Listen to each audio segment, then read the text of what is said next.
Earlier this year, I had the pleasure attending the signing of the book Bearing It, which told the powerful stories of 12 women that brought tears to my eyes. Today, I'd like to show you one of these women reading an excerpt from her story. Please take a listen. Even on my worst day, there was room for joy. From 2016 to 2022, Forrest and I shared our journey with ALS on Facebook as a way to share information, seek support and encouragement, and to give a glimpse into the complexities of life with a debilitating terminal illness.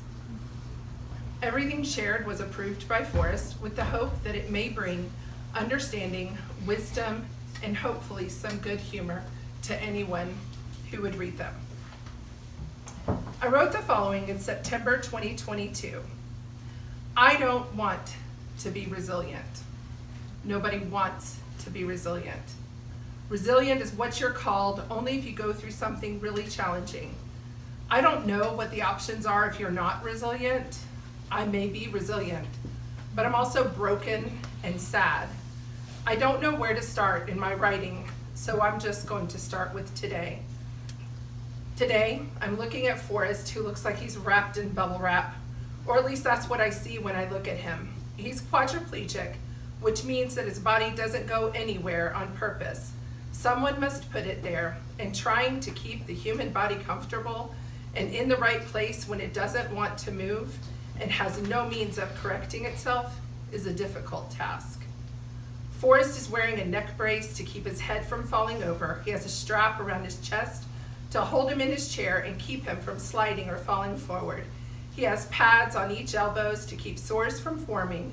He has splints on both hands to separate his fingers and keep his hands from curling up on themselves, causing his nails to dig into his hands.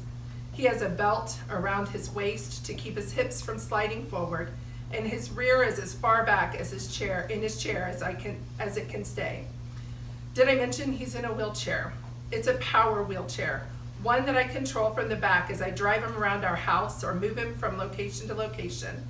A wheelchair that has more bells and whistles and tilts and mechanisms than you would even think possible. He lives in it almost every day. On his legs, he has compression bandages to keep edema from causing them to swell terribly from sitting all day long. Being quadriplegic doesn't help your circulation. He also has boots on his feet to help keep his heels from forming sores where they rest on the foot plates of his wheelchair. Along with this, there's a pillow behind his right side because he leans to the right, and this helps him stay pushed over and more upright. He has a pillow behind his head. It's quite a sight when he's all wrapped up in his bubble wrap. It takes a lot of work to get a man who is 6'2" and not a little guy into that position. I look over at him when I finished getting him set up for the day. I'm sweating and out of breath, and he smiles up at me. His smile says what his voice cannot. Thank you. Forrest hasn't spoken verbally in over 5 years. Forrest and I adopted 2 daughters who joined our family through foster care on December 11th, 2013. I started the following letter to myself in early December 2020, before the anniversary of when the girls came to us, and I finished and posted it to Facebook on April 19th, 2021. I wanted it to serve as a reminder to myself in the years to come. Dear Leslie from 2013, you are right where you are supposed to be, and the path that you are about to take will bring you joy, peace, contentment, and connection, the likes of which you have never seen. You will soon meet 2 girls who will find room in your heart you hadn't known you had waiting for them. Your connection will be instant, and you will feel like you have always known them. Parenthood won't be easy, but it will be worth it. And you will watch them sleep at night after a hard day, and your heart will be softened, and you will remember the good stuff and make plans to work through the hard stuff. I want to tell you that you may be surprised to know that you also have room waiting for your girls' first family too. You will love them, not just because they're your kiddos' first family, but because you genuinely love and care for them as your own extended family. Leslie, I want to tell you that in the next few years, your love for Forrest will grow deeper and more meaningful than you could have ever hoped for. First, you will see him become a father, a role he wears well.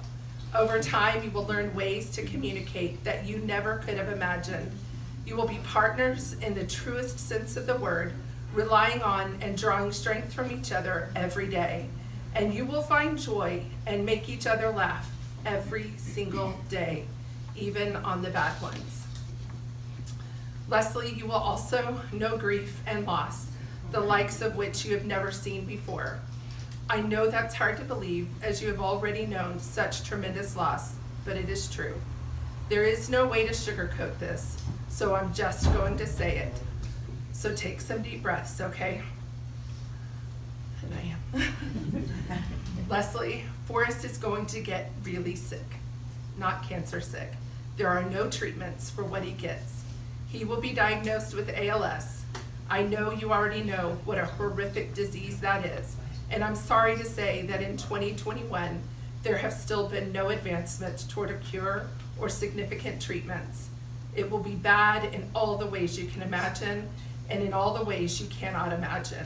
You will watch in wonder, horror, and humility as he experiences so many lasts. You will be more prepared for some of the lasts, but it will be the smaller lasts that will break you the most. The last time he puts on his own shoes, the last time he goes to work, the last time he drives a car, the last time he goes to the grocery store, the last time he could pick up a pen and write, "I love you," or sign his name. The last time you talked without even realizing what a privilege it was to just talk without effort, without charades, without an electronic device. The last time he was able to pucker his lips for a kiss, the last time he was able to pick up the girls, and the last time he was able to extend his arms and wrap them around us for a hug. You cannot even list the number of lasts. Some days you will try, but you will also learn that dwelling on what was won't bring it back or make it better. And you will know that the day will come that you will witness his last breath. You won't be able to stop that. No one has ever survived or recovered from ALS. As parents, we watch with wonder as our children reach each new milestone in their development. There is no word for when someone loses the skills and abilities they grew into and developed.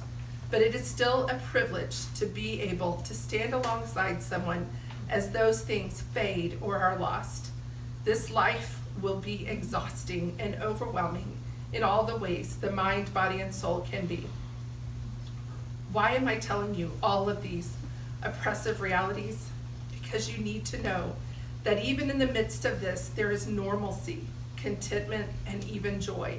You will gripe at Forrest because even with ALS, he's still your husband and makes you roll your eyes.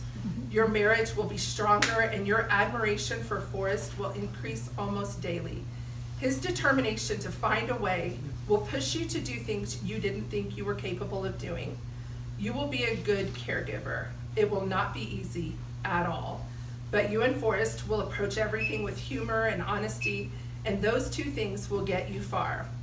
You really will be okay. I know you won't believe this is possible, but it is true, and it is true because you and Forrest will choose this every day. You choose joy and gratitude over cynicism and anger, and it is true because your family, friends, and even strangers show up in ways you didn't know you needed and weren't sure you were deserving. You will walk this tightrope unsure if you will fall or stay upright, but know that your safety net is there either way. And you will feel God in these moments too. You will often feel a peace that passes understanding. You will see that grief and joy, loss and acceptance, fear and peace seem to walk hand in hand. You are right where you are supposed to be, and you will be okay. Love, Leslie from 2021.